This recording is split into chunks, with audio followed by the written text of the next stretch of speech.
मुख्यमंत्री मोहन चरण मांझी ने भगवान बिरसा मुंडा की उनकी 150वीं जयंती पर श्रद्धांजलि अर्पित की और उन्हें साहस, बलिदान और आदिवासी गौरव का प्रतीक बनाया। मांझी ने मुंडा की भूमिका को एक स्वतंत्र सेनानी के रूप में रेखांकित किया, जिन्होंने ब्रिटिश उत्पीड़न के खिलाफ आदिवासी समुदायों को एकजुट किया है और आदिवासी अधिकारों और भूमि की रक्षा की।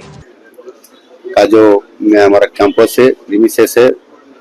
हम उनका प्रतिमूर्ति के ऊपर हमने श्रद्धांजलि अर्पित किए। भगवान बिरसा मुंडा ने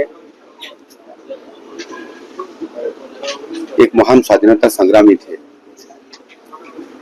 और एक आदिवासी होने के नाते इतना बड़ा स्वाधीनता संग्रामी इंग्रेज के विरोध में वो लड़ाई किए थे, सारी आदिवासी को इकट्ठा करते हुए जिससे उनका लड़ाई था। निश्चित रूप से ब्रिटिश साम्राज्य को वो पूरी तरीके से फैला दिए थे और ब्रिटिश लोगों ने भयभीत होते हुए उनको अरेस्ट किए और अरेस्ट करने के बाद जेल में डाल दिए और बाद में उनका एक रहस्यपूर्ण के निधन हुआ था, तो बलिदान दिए थे। उनका जन्मदिन को एक जनजातीय गौरव दिवस के नाते माननीय प्रधानमंत्री जी डिक्लेरेशन किए और 150वां जन्मदिन पर रांची के खूंटी के उनके जन्म स्थान पर और स्वयं प्रधानमंत्री गए थे, उनका मिट्टी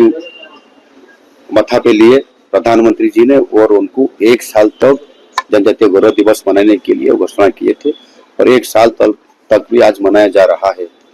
आज भी भगवान बिरसा मुंडा की जयंती राज्य स्तर पर और केंद्रीय स्तर पर भी आज मनाया जा रहा है। स्वयं माननीय प्रधानमंत्री जी आज गुजरात से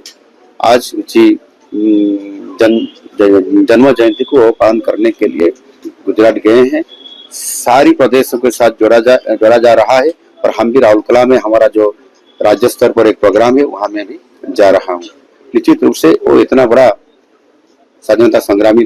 थे, वो शोषण का विरोध में, अत्याचार विरोध में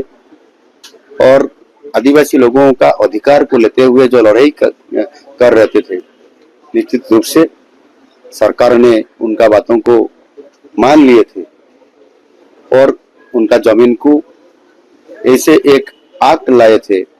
जैसे कि आदिवासी जमीन को कोई छीन नहीं सकता, इसी आधार पर करने के लिए मजबूरी कर दिए थे और इसी महान स्वाधीनता संग्रामी के जन्मदिन पर देश भर जनजातीय गौरव दिवस मनाया जा रहा है।